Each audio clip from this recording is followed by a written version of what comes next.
Saludos a todos, Rudy Jacinto del Precio del Éxito Fútbol, Precio Foot y Santi Escamilla de A Mano Cambiada. Porque ya tenemos finalistas de Champions League y no es el Barcelona y no es el Arsenal, Santi. Muy buenos días, tardes o noches. Hola Rudy, hola a ti y a todas las personas que nos acompañan. Y así como Jan Sommer, así estábamos todos sin poder creer lo que veíamos en ese partido, que es un clásico instantáneo, ¿no? Uno de esos juegos que sabes que vas a estar hablando de él mucho tiempo después y me parece el mejor hasta este momento de la Champions League. Además termina en sorpresa. Al menos yo quedé como idiota y me encanta. Sí, venía mal el Inter el último mes, no encontraban el gol. Pero también habíamos anticipado algo, y era que el estilo de juego del Barcelona se acomodaba muy bien a lo que le gusta y no le gusta hacer al Inter, ¿no? Contragolpe, defensa, experiencia en un error, voy y te mato. Bueno, 7 veces fueron a hacer ese voy y te mato, incluyendo tiempo extra en el partido de vuelta. Un Barcelona que estuvo arriba en el marcador apenas 6-7 minutos en toda la eliminatoria. Pero eran los 6-7 minutos más decisivos. Santi, 4-3 termina este segundo partido, 7-6 en el agregado. Y el MVP, por supuesto, el portero Sommer. Sí, y MVP cuando le metieron 3 goles, pero es que ves el partido y entiendes por qué, ¿no? Realmente fue la diferencia y lo resaltaste tú en la previa. Lewandowski lo van a extrañar, va a pesar y tenías toda la razón, porque simplemente les costó, entra ya al final como para los tiempos extra, realmente estaba muy disminuido, no puede hacer nada y la verdad termina siendo la sorpresa de Fratesi lo que evita que sigamos, ¿no? Sí, más oportunidades de gol del Barcelona. Esto no es una sorpresa en cuanto a que muchas veces han quedado eliminados con el mayor expected goals o XG de su lado, tiempo de posesión, una crítica muy ácida, muy constante en los tiempos de Guardiola y que de pronto se manifiesta en este equipo. Muy oportuno el Inter buscando las oportunidades, ganándole la espalda y robando balones en zonas muy comprometidas. Ahí podríamos quizá reprochar a, creo que fue Gavi, que no se alcanza a deshacer de un balón al medio final del partido. Peca quizás un poco Gerard Martín en vez de cuidar el balón, trata de hacer una jugada y pues no era el momento, lo paga, por algo está jugando. Por algo es suplente, aunque finalmente en ofensiva te dio 2 asistencias bastante buenas. Frenkie de Jong le están robando muy fácil el balón por momentos. Muy distribuidor, muy participativo. Entre el juego de los Osasuna, que regala un gol, desde media cancha lo regala porque hace un mal control, a este juego creo que la fisicalidad del Inter realmente lo estuvo castigando de más, ¿no? Y eso, por supuesto, sin meter la falla de Eric García, que tenía un XG gol esperado de .87, lo falla. Con mérito de Sommer, pero finalmente si la tiras a donde tiene que ir, o sea, a mitad de portería o a la derecha, era gol, lo tiró hacia la izquierda y le dio la única posibilidad que tenía Sommer de atajar, queda atajado. Y era en ese bache del Inter en la segunda parte, con unos 20 minutos que pudieron haber sido 3 goles y finalmente solo, y digo entre comillas solo, convirtieron 2. A Yamal un tiro al poste y al minuto siguiente cae el gol del Inter, ¿no? Incluso a Yamal se le podría reprochar por hacer ese tiro en vez de ir a esconderla al banderín, al tiro de esquina. Complicado, ¿no? O sea, pasó tanta cosa en este partido. Yo sí creo, Santi, que esta fue la mejor eliminatoria de la historia a nivel de espectáculo por la forma en la que se dio el ida y la vuelta. Fuertes declaraciones, fuertes declaraciones. Y bueno, sabes, yo le voy al Barcelona, pero el espectáculo es el espectáculo. Ahorita comento ese punto en particular, creo que es más controversial, pero Santi, ¿qué de todo esto te llama más la atención, ¿no? ¿Qué análisis podemos hacer finalmente un resultado que el Barcelona tenía a segundos de llevárselo y que cae el gol sorpresa y luego el Inter liquida en la primera parte del tiempo extra?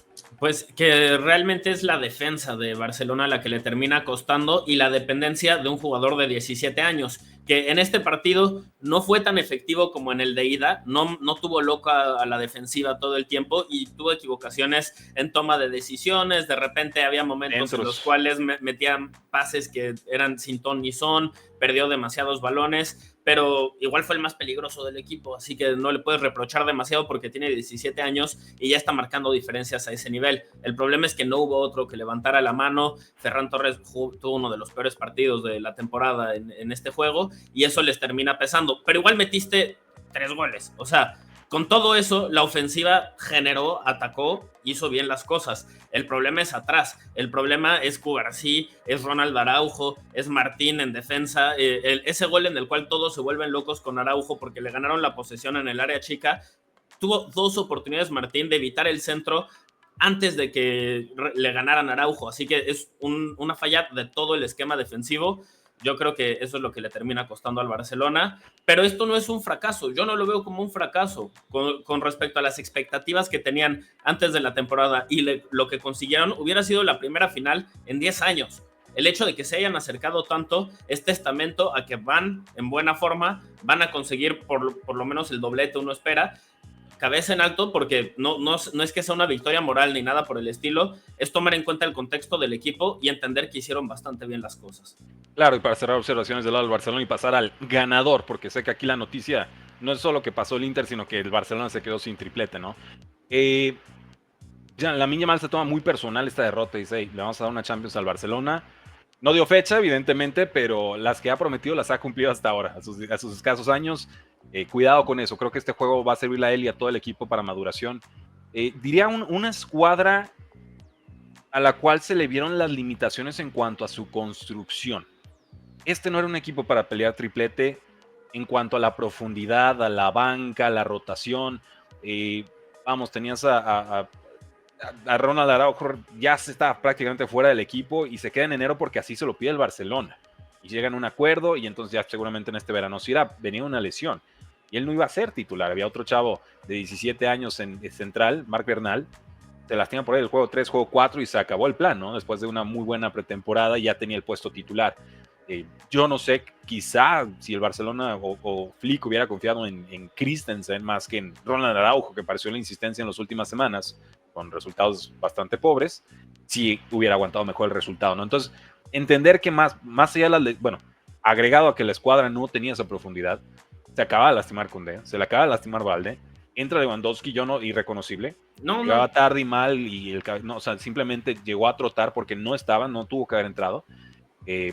Pedri fundido, entonces tiene que entrar Gavi, y así los cambios, ¿no? El mismo Íñigo Martínez ya está quejando lesiones y por eso el cambio o la entrada de Ronald Araujo. Entonces creo que se alcanzó a ver suficientemente limitado el equipo para que una escuadra tan veterana y experimentada como lo es el Inter Milán, que nunca se rindió y que con total justicia se dio el resultado, pudiera aprovecharlo.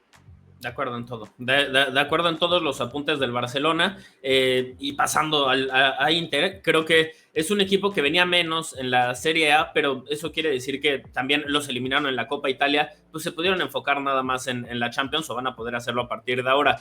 Yo creo que incluso parten como favoritos, no sé, ahorita hablamos de PSG, sí. Ya podemos empezar a hablar de esas cuestiones, pero vamos a analizar lo que han hecho en la Champions League. En la primera fase les metieron un gol en 8 partidos, es una locura.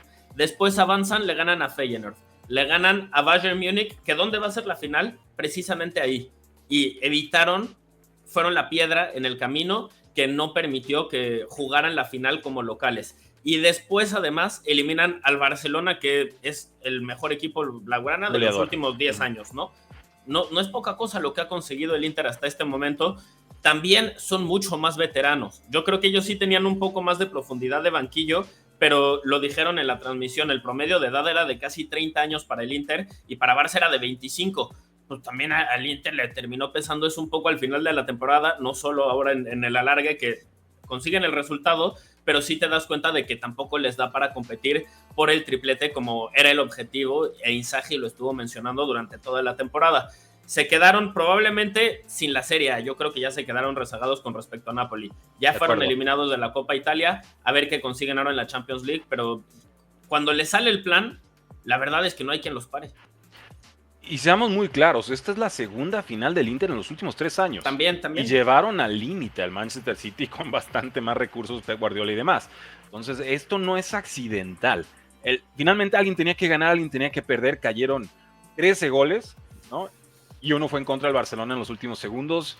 Y ahí queda eso, ¿no? Así es el fútbol de pronto de caprichoso o de glorioso, dependiendo del lado del que esté posicionado uno. Pero no es accidental. Lautaro Martínez, lo dijimos, llegaba tocado y alcanza a meter gol. Turán venía de lesión, decisivo en la ida, decisivo en la vuelta. No, el taquito, cómo lo meten en el primer minuto. Arrancar el partido con ese golpe, ¿qué? Se sintió, claro, y entonces el Barcelona todo el tiempo a remolque, a domicilio contra veteranos. Es una muy mala receta ir a remontar partidos a Italia, ¿no? Pregúntenle al Barcelona 2010-2011, ¿no? Aquel de Ibra y de contra Mourinho, en fin. No es accidental. es muy meritorio y quien quiera dar a este Inter como favorito en la final, yo creo que hasta estoy con ellos, porque lo tienen muy claro a que juegan, la veteranía se nota, se siente, le han ganado distintos estilos de juego a los que se encierran, a los que son muy goleadores. ¿Qué va? O sea, realmente equipo italiano experimentado, preparado en instancias de torneo de eliminación directa, es muy complicado. Y esto, a reserva de lo que quieras agregar, Santi, creo que nos lleva al partido. Sí, y creo que es una buena forma de hacer la transición, porque tú resaltabas del Inter, un equipo que hace poco estuvo en la final y la perdió. PSG también realmente tiene poco que llegaron a la final, la perdió, pero ahora regresa con un proyecto completamente distinto, a diferencia de Inter, que sí mantiene la base que lo llevó a pelear por eso. Con PSG se va Mbappé y de alguna forma en una temporada en la cual imaginábamos que iba a haber crisis, están más cerca que nunca de conseguir el campeonato europeo después de haberle ganado al Arsenal. Muy interesante la diferencia de cómo llega cada uno de estos equipos, pero creo que nunca estuvo en duda que PSG iba a pasar, ¿no? Sí, esta temporada haciendo un fuerte referéndum a Mbappé. Realmente la salida de Mbappé hizo mejor equipo al PSG. Y a la filosofía de la construcción de equipo, ¿te basas en una persona o te basas en todo el equipo? Por años nos reíamos de PSG porque decíamos, no se trata de fichar 2, 3 estrellas y pensar que te van a marcar diferencias. Y luego Madrid de alguna forma terminó convirtiéndose en el PSG, esperando que fueran esos 2 o 3 jugadores los que les marcaran diferencias, mientras que los franceses con Luis Enrique han apostado por un proyecto que les ha funcionado bastante bien. Sí, traen una presión alta, traen 4 jugadores que son mucho de dominar el balón, no les gusta tener el balón, llenarse de balón, pero están comprometidos y de pronto hacen los desmarques, hacen los trazos, cualquiera de ellos te puede desequilibrar y los convenció Luis Enrique de trabajar en sistema. Y es esto de Dembélé, tú eres la primera línea de defensa, hasta arriba vas a ir presiones y asfixias. Mbappé nunca ha hecho eso, Luis Enrique lo intentó, no se puede, o sea, realmente Mbappé es nulo en defensa porque así lo decide, no es un tema de que no pueda correr, es que no quiere correr, yo creo que es eso, porque yo lo veo muy joven, lo veo muy sano, por arriba va muy mal Mbappé, no le recuerdo un gol de cabeza, y aún así te da muchísimos goles, ¿no? Más de 30 goles, pero tienes que construir el equipo alrededor de Mbappé, y que fue, por ejemplo, lo que vimos en su momento con Madrid, pues Mbappé va de 9 cuando él era extremo, Vinicius se quedó de extremo, y Rodrigo le gusta ir también por la izquierda, y así un montón de jugadores, está todo desequilibrado ese equipo. Con PSG no, cada quien tiene su planteamiento, su idea, los mismos 4 jugadores frontales le dan espacio a que los mediocampistas también logren subir algunas posiciones y hacer bastante daño, ¿no? Con Núñez y Hakimi y demás. Es una escuadra muy bien entrenada, gol de Fabián Ruiz al 27, Hakimi al 72, responde Saka al 76, Santi. Por más que di al Arsenal para ganar esta serie, la condición era tienes que cuidar la portería. Es una escuadra que generalmente se defiende bien y ocasionalmente encuentra el gol. Creí que la visita a Inglaterra iba a ser más pesada y el PSG la resolvió con excelencia. Y Raya tuvo un buen partido. O sea, realmente Raya fue de los mejores del Arsenal. El problema fue en defensa. O sea, les generaron demasiadas oportunidades. Muy fácil. Kvaratskhelia no lo pudieron frenar en ningún momento. El tipo está convertido en un crack verdaderamente. Y fuera de que Saka les resolviera de repente en ataque, no podían generar prácticamente nada en ofensiva. Odegaard no tuvo uno de sus mejores partidos. No sé, creo que también es un equipo que las lesiones le pegaron y eventualmente se quedó sin pólvora, tanto aquí como en la Premier. La diferencia que agregaría yo, y no es nueva porque la hemos comentado todo el maldito año, es que no tiene delanteros el Arsenal, pero no los tiene porque se le lastimaron los poquitos que podían emular la función de delantero y porque no han gastado en esa posición en los últimos 4 o 5 años. O sea, tú me dices un 9 referente posicional y pienso, pues Van Persie ni siquiera era un 9 de referencia, era más de movilidad. Hace 15 años. O Giroud. Y Giroud pues tampoco era un killer. Era alguien con el que podías armar juego y te regresaba el balón y o sea, te distribuía, pero no tenía un instinto asesino 9 definitivo a lo Mohamed Salah o a lo Lewandowski o a lo Kane. Y eso es el calibre de delanteros que quedaban todavía en este torneo. Entonces creo que lo vienen a resentir en el peor momento. Ese gol de Saka, yo sinceramente pues, lo reconozco, gran jugador y demás, 23 años, está en ascenso. Lo vi hasta cansado, ¿no? Entre lesiones y rendimientos, van a necesitar encontrar un extremo por derecha. Y vuelvo a lo mismo del Barcelona. Barcelona se sorprendió de verse en estas instancias por lo bien que estaba jugando. El Arsenal creo que veníamos avisados con el tema del delantero. Habían conseguido colectivamente goles que contra un bloque como el PSG simplemente no encontraron Y creo que este juego también tiene que dejar reflejado que Luis Enrique es más estratega que Arteta, ¿no? Que sale a dar rueda de prensa y dice, fuimos el mejor equipo del torneo. Y te pregunto, Santi, ¿fueron el equipo que más goles metió? No. ¿El que mejor defendió? No. ¿Pasó primero en la tabla? No. ¿Ganó la eliminatoria? Sorprendieron a ratos. Le ganó al Real Madrid, y es el peor Real Madrid que hemos visto en los últimos 3-4 años por sistema, no por talentos. ¿De dónde se agarra Mikel Arteta a salir a rueda de prensa y decir fuimos el mejor equipo del torneo? Y lo sé porque mis jugadores estaban llorando y les importaba mucho No, bueno. A todos les importa, todos lloran, todos lo sufren. Yo vi a Yamal, él no estaba contento, pero no lo vi salir a decir el Inter no mereció ganar. Y quejas a los árbitros, algunas más justificadas que otras, y un árbitro muy permisivo que permitió un juego muy físico, eso siempre le va a jugar en contra del Barcelona, que es más livianito. Pero no los vi decir somos el mejor del torneo, el fútbol fue injusto con nosotros. Y eso sí se lo escuché a Arteta. De acuerdo. Arteta es el que está diciendo, no, nosotros tuvimos una victoria moral, y todos como que voltean a decirle, eso no existe. No. Flick estaba diciendo, la cara arriba porque tenemos un clásico que vamos a jugar en 4 partidos y hay que pasar la página. El tipo es un profesional, pero en ningún momento salió a decir, lo merecíamos, pero uy, es que mala suerte, muchachos. Otra vez nos quedamos al final en la rayeta. Y ese es el tema con el Arsenal de este entrenador, ¿no? Que con Arteta hay momentos en los cuales sí, indudablemente puedes decir, están jugando como el mejor equipo en la Premier League o el mejor equipo en Europa. Tienen momentos en los cuales sí lo puedes decir, pero no lo mantienen una temporada suficiente como para sacar el título. Esa es la realidad y ya pasó varias veces. Las lesiones fueron un problema, sí, pero también no tenías un 9 que fuera de garantías, incluso antes de las lesiones. Tenías buenos jugadores, pero estabas aspirando a que el complemento te diera la producción. Se lesionaron un par y adiós, porque los otros que se quedaron sanos no pueden marcar diferencias a ese nivel. Y se dijo desde diciembre y pudieron haber gastado en un killer en diciembre y no quisieron hacerlo. Entonces realmente creo que aquí es donde paga el Arsenal los platos rotos, porque tuvieron más goles esperados que el PSG. Tuvieron más. Simplemente no entraba la pelota porque no es ese nivel de killers, y hubo muy buenas intervenciones, por supuesto, de Donnarumma. Entonces, gana el Arsenal, pierde el Arsenal 3-1 en el agregado. PSG fue mejor equipo. Realmente en ningún momento de la eliminatoria sentí que el Arsenal se le iba a ir a la yugular a los franceses. Yo no sé dónde sacó estas declaraciones Arteta y por eso las destaco en un sentido de me sonó al Cholo Simeone. Sí, es que eventualmente esto es lo que pasa y es la razón por la cual mucha gente dice ya está terminando el proceso. Es lo que pasa al final de los procesos, ya no puedes justificarlo en los resultados, entonces tienes que intentar hacerlo en algo más.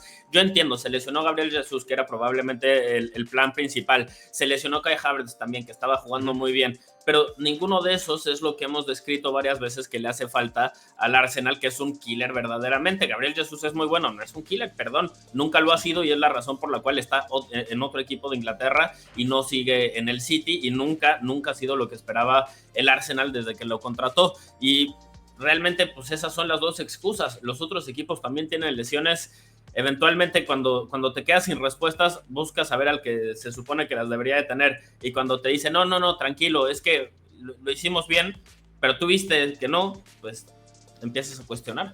Sí, cuando las declaraciones contrastan con la realidad, tenemos problemas. Ya, a Hansi Flick lo escuché quejarse de árbitros y se alcanzó a frenar y decir, pero el Inter mereció pasar. Yo en ningún momento escuché a Arteta decir merecía el PSG pasar.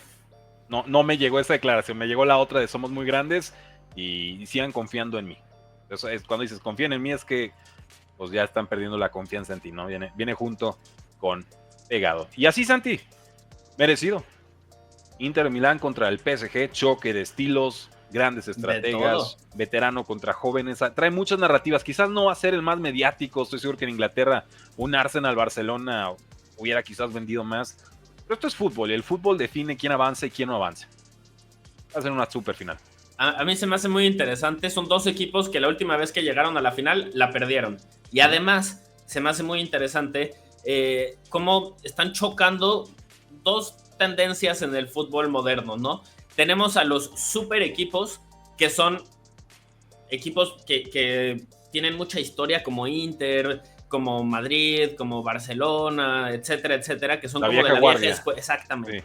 Exactamente. Y para quedar en clarísimo a qué me refiero, tienes a esos equipos y luego tienes a otros que llegan gracias a inversiones recientes. Y el Inter, por ejemplo, es un equipo que ya había sido campeón 2 veces de la Copa de Europa antes de que existiera el PSG. Deja tú que llegara la inversión o todas, antes de que existiera el equipo. Ya 2 veces la había ganado la Copa de Europa Inter. Y desde entonces, realmente de 2011 a la fecha, PSG empieza a competir gracias a la inversión de Qatar, lo cual todos conocemos, no es nada nuevo, pero sí es el choque entre la tradición del Inter y el dinero nuevo, la inversión de los jeques del extranjero, que ha cambiado completamente la configuración del fútbol moderno que representa el PSG. Ya lo tienen, damas y caballeros, vamos a disfrutar esta final. Tendremos programa el lunes y el jueves, seguimos manteniendo este ritmo. Viene el Mundial de Clubes, hablaremos por supuesto de la final, tendremos reacción a lo que sea que suceda en ese clásico Barcelona-Real Madrid, porque se determinan de definir muchas de las ligas europeas. Gracias por acompañarnos y gracias por seguirnos, Santi. ¿En dónde? A mano cambiada. Si me quieren ver hablando de fútbol, a mano cambiada. En Twitter de repente también lo hago, pero ahí solo lo hago enojado. Mejor a mano cambiada, gente. Muy bien.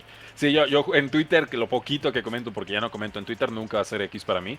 Digo, este Barcelona me va a dar una taquicardia, ¿no? O sea, realmente seguir al Barcelona este año con remontadas y no remontadas ha sido una joya, un amargo final, pero veremos cuánto alcanzan a rescatar. Eso es lo que puedo hacer en Twitter. Y los espero, por supuesto, en @PrecioFood. Háganse miembros del éxito, precioelexito.com, su chat privado, sus videos exclusivos, sus cursos y bastante más. Pagan 6 meses, se llevan 12 como miembros anuales, porque el fútbol no termina y nosotros tampoco.